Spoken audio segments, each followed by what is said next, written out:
Welcome back to Collins Country. It is officially time for the April garden tour on our 100-acre farm and homestead here in Kentucky Zone 6B.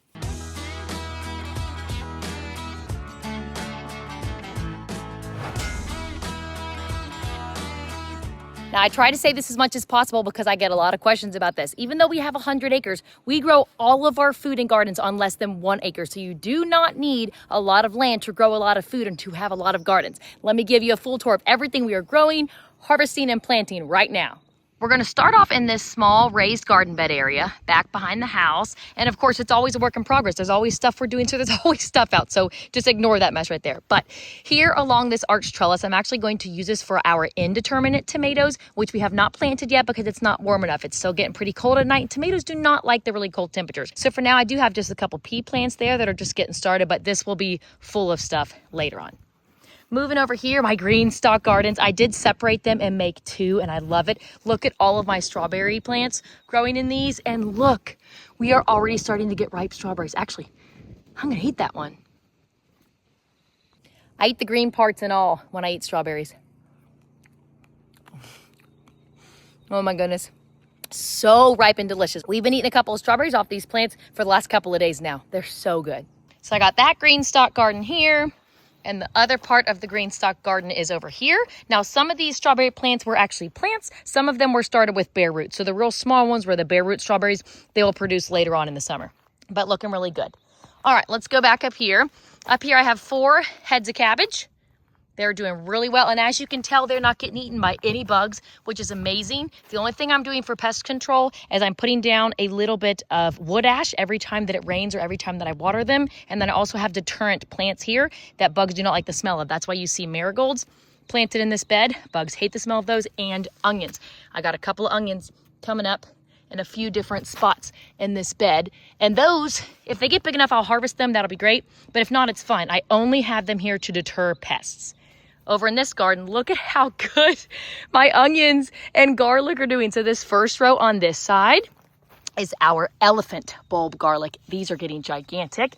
And then this is onions. I can't remember honestly if it's red onions or white onions, but it's one of them. They are doing so well. They're getting huge. Over here is more onions. Doing really well. There's also some volunteer dill coming up, which I'm going to let come up. We love dill. I had dill here last year and it got huge and some of the seeds fell on the ground, which is fine. So we're going to have dill to harvest pretty soon. Actually, I could start harvesting some of this already. This is my giant sage plant. It is on year 3 and it is just doing phenomenal. It's starting to get blooms on it. It's beautiful. My honeybees are loving that. Now coming over this way, I've got broccoli that's looking really good, and I'm doing the same thing here. You'll see I've got marigolds. Not all of them are blooming yet, but that's okay. And I've also got onions to be deterrents. And over here, these 2 are actually Brussels sprouts. And then going over in this bed, I've got 4 more Brussels sprouts. I don't have any marigolds in this bed. I need to plant them, but I do have some deterrent onions. I don't have anything over here yet because that'll be some of our warm crops. I'm going to have some peppers here to, again, deter the pests from getting on my cold crops. And then at the end of all these raised beds with the little trellis parts, I have my peas. Now, I will admit, my pea plants are usually triple this size by now, but here in Kentucky, we only got rain twice so far in April. So we've actually had, sorry, I'm trying to fix this little plant to make it grow up right. We've actually had a drought this April, which is insane. So our plants are kind of stunted, but they are starting to catch up now that we've gotten more rain this week. Now, this raised bed I do need to fix. I accidentally hit it with the lawnmower the other day, so it snapped off, so I'll screw that back in. But this raised bed and this raised bed will also be home to some warm weather crops. And we've been eating a lot of lettuce too. And honestly, I did not plant any of it. This is all volunteer plants. I got 2 here. I've had some over there, some over there. And that's because I grew lettuce in this bed last year and it did really well. And a lot of it went to seed and the seeds just kind of went all over the place. So we've been harvesting lettuce. And you can see that I have mulched everything with hay. The mulch has been on it for 2 weeks. And as you can tell, there's no weeds. Everybody always says you can't mulch with hay because it puts seeds into your garden. Well, no, it does not. As long as you put it on thick, at least 2 inches, it chokes out all of the weeds. And it works wonderfully at keeping the soil underneath it and the plant's roots nice and moist so that they can do really well during a drought. And the boys love coming out here and checking on the garden and watering my plants too. Thank you, boys. You're welcome. Look at this cute bucket. They have these buckets at Rural King for the 250th. And they're only 99 cents, so each of my boys got them, and they love them. They play with them all over the farm. All right. Anyway, okay, so that is everything here. Over on this side is where I have my just insane blackberry bushes. They have taken off Crazy. This started out as only 2 blackberry bushes from Royal King 2 years ago, and now it has created this entire wall of blackberries, and we get thousands off of these plants. You can see all the blooms that are coming in now, and all of those will turn into blackberries. And we will actually harvest blackberries from this all summer long because it just keeps producing blooms. So that's it for the blackberries. Let's come over here. Here's my little raised bed where I grow all of my carrots. They are doing great. You can see my 4 rows of carrots. There are lots of carrots coming up. And I did also have a lot of volunteer cucumber plants that came up in here from my compost that I added. And I took all of them out, but I did leave 2. And then I've got peas on this side as well. Boys are doing more watering. Thank you, Levi. You're welcome. Good job. Excellent. These boys are very, very good helpers. Okay, let's go over here. These are my raspberry bushes. They are flourishing. Again, I think this started out with maybe 4 raspberry bushes. I'm not sure what happened here.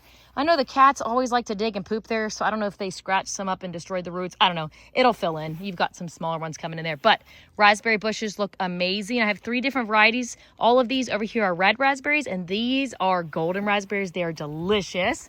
Hi, bud. I got one swinging. Now coming over to here, this is my other bed of garlic. It's looking good, and it also has a nice volunteer sunflower plant in it, and I'm leaving that as well. Now we're gonna head over here behind the garage because that's where our potatoes are growing. They look wonderful. I also have my tomato plants out here getting some sun today. They look really good. So here are all the tomato plants. They look great. We've started all of these from seeds. They've been living in our house for the last like 6-ish weeks, but now we've got them out here getting some sun. I still will not transplant them for about another 2-ish weeks because it's still getting really cold at night and they will not be happy with that. Potatoes, look at how good all of our potatoes are doing. The few ones that are way bigger than the others are ones that are actually volunteer potato plants. I guess they're potatoes we missed last year when we were harvesting. So like this one, that one, and that one are all from last year. But all the other ones are new ones. You can see all the potato plants coming up everywhere. Sorry for the background noise. I love it when the kids are outside and around me. So they're all outside running around playing and they love to whistle. So you probably hear a lot of whistling in the background.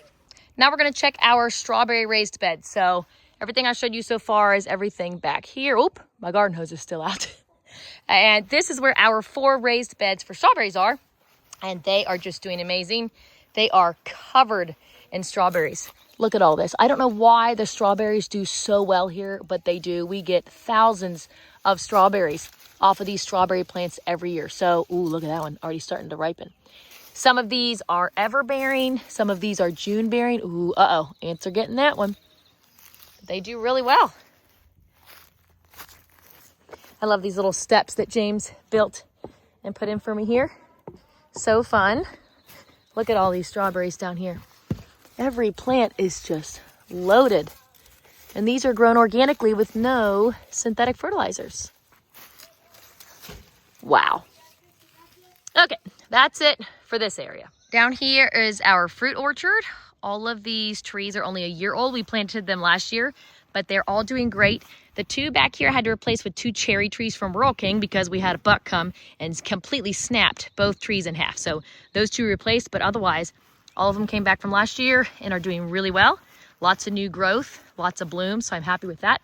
Let's go up here to this new area so I can show you my blueberry plants. So here are the 4 new raised beds that I put in. These are from Vego Garden. I love them. I will link them down in the description below. They really do make the best raised beds. They're easy to put together. They're very thick and sturdy. I love them. So I got these 2 smaller ones. I haven't planted anything in that one yet, but this one has 3 lavender plants that's doing really well. I need to pick up my scissors. And then here are my 6 new blueberry plants. Got all of these from Royal King. It's 2 different varieties of blueberries. They were only $12.99 a piece, and these are really good size blueberry plants. They look great. There are some blueberries also already coming on them. See that there? See those? So we're gonna be able to harvest blueberries from these plants on the first year. It's incredible. I'm really, really excited about that.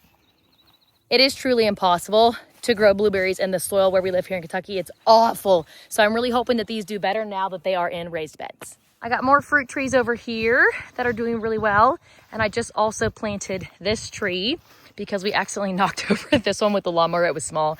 This is a very tiny cherry tree. So that's new. And then over here, our honeybees.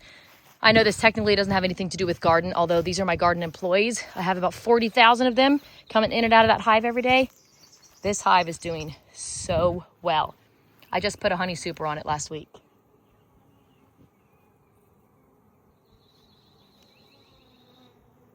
Look at that. All right, now let's go up the hill here in front of the house so I can show you what we've done to that big garden to get it ready for gardening season. So here it is, and we actually just did this today, all of the soil feeding process. I haven't shared the footage of this yet for that video, but I think that'll be the next video that I share, so stay tuned for that. But look at this big area. We had a giant triaxle load of topsoil delivered and added to it because this soil is horrible. And then we went to a local horse arena. Sorry, I'm out of breath because I just ran up that hill. We went to a local horse arena, and we also got 2 giant truckloads worth of manure from them and put that in here. And we tilled it all in today, and it looks good.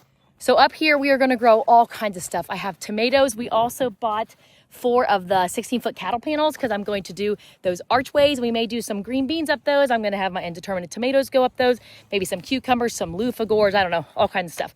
Peppers will be up here. Sunflowers will be up here. Melons will be up here, watermelon, cantaloupe, all the things. So stay tuned because it really is incredible how much we can grow on this farm, even in crappy soil. If you have good soil, you can double and triple the amount of food that you produce over what we do, just because our soil is not that nutritious. We have to work really, really hard to grow food where we live. So again, if you have good soil, you're not gonna have to work very hard, and you'll be able to grow a lot of produce. And I did go to our local greenhouse. It's Triple Ridge Greenhouse in Williamstown, Kentucky, if you wanna go, and got tons of flowers for my flower beds. They're just getting a little sun right now. Again, I'm not going to put them out into the soil for probably at least another week, but I love flowers, and these ones are really, really pretty. Got a lot of different varieties in there. And here comes my little guy with his little wagon. He wanted to show you his marigolds that he picked out at the store, and he's going to help me plant them in his vintage wagon. I love this little wagon. I'm going to do it by myself, and then I'm going to tell me where to put them. That's right. You are going to plant them by yourself. I'm just going to tell you where to put them. Good job, buddy. Yeah. All right, that's officially it for the April gardening update video. Stay tuned because we have so many gardening plans and projects and just progress that's really going to happen over the next couple of weeks here in Kentucky. We are in Zone 6B. We are still not past our final frost date yet, and actually we might get a frost and a freeze this coming week. So anyway, just let me know if you guys have any questions and try to do some gardening. If you've never done it before, I promise. It really is so easy. Even if you live in an apartment and you just have a little balcony, get a couple pots, fill them with soil, grow a tomato and a pepper plant. You will love it. It is so satisfying to actually grow your own food. Sorry for the background noise. That is the vintage wagon getting pulled up the hill.